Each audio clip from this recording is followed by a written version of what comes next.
So the war started. What was Putin's intention in the war? I can tell you what his intention was. It was to force Zelensky to negotiate neutrality. And that happened within 7 days of the start of the invasion.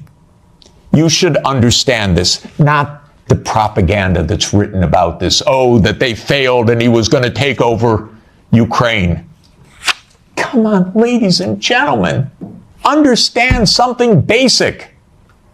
The idea was to keep NATO, and what is NATO? It's the United States, off of Russia's border. No more, no less.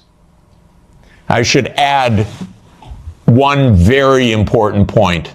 Why are they so interested?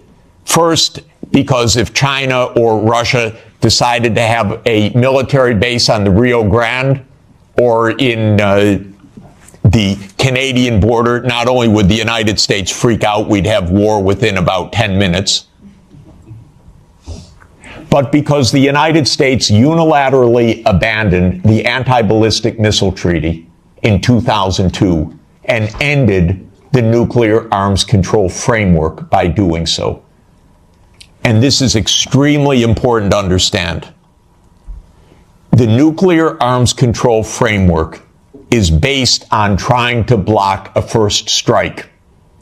The ABM treaty was a critical component of that. The U.S. unilaterally walked out of the ABM treaty in 2002. It blew a Russian gasket. So everything I've been describing is in the context of the destruction of the nuclear framework as well.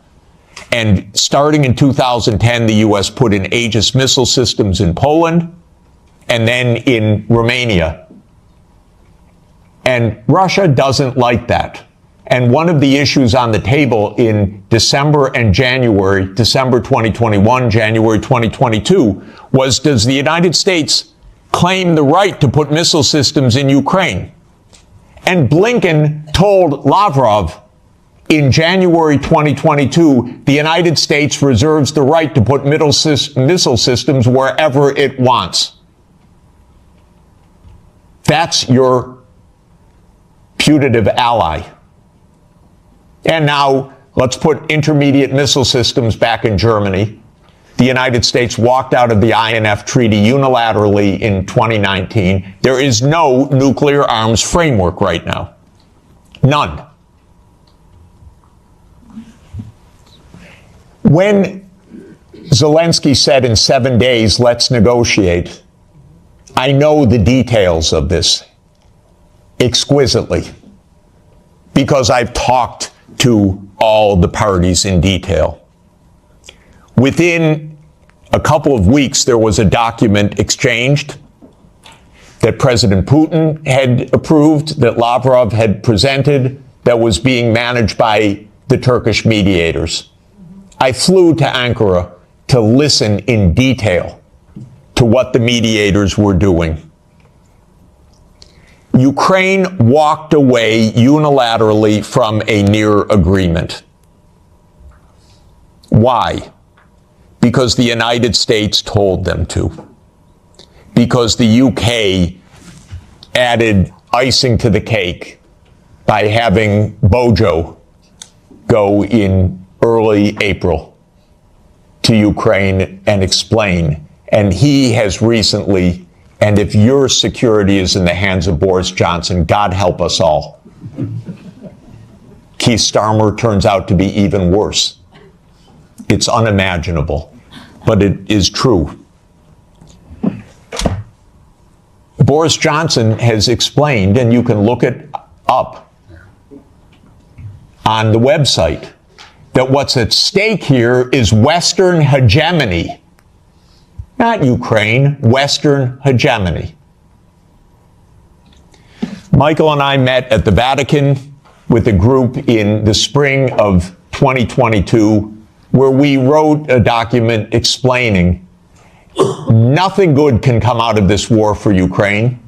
Negotiate now, because anything that takes time will mean massive amounts of deaths, risk of nuclear escalation, and likely loss of the war. I wouldn't change one word from what we wrote then. Nothing was wrong in that document. And since that document, since the U.S. talked the negotiators away from the table, about 1 million Ukrainians have died or been severely wounded. And the American senators, who are as nasty and cynical and corrupt as imaginable, say this is wonderful expenditure of our money because no Americans are dying. It's the pure proxy war. One of our senators nearby me, Blumenthal, says this out loud.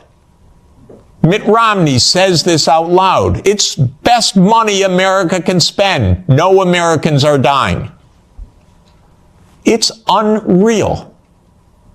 Now, just to bring us up to yesterday, this failed. This project failed. The idea of the project was that Russia would fold its hand. The idea all along was Russia can't resist, as Zbigniew Brzezinski explained in 1997.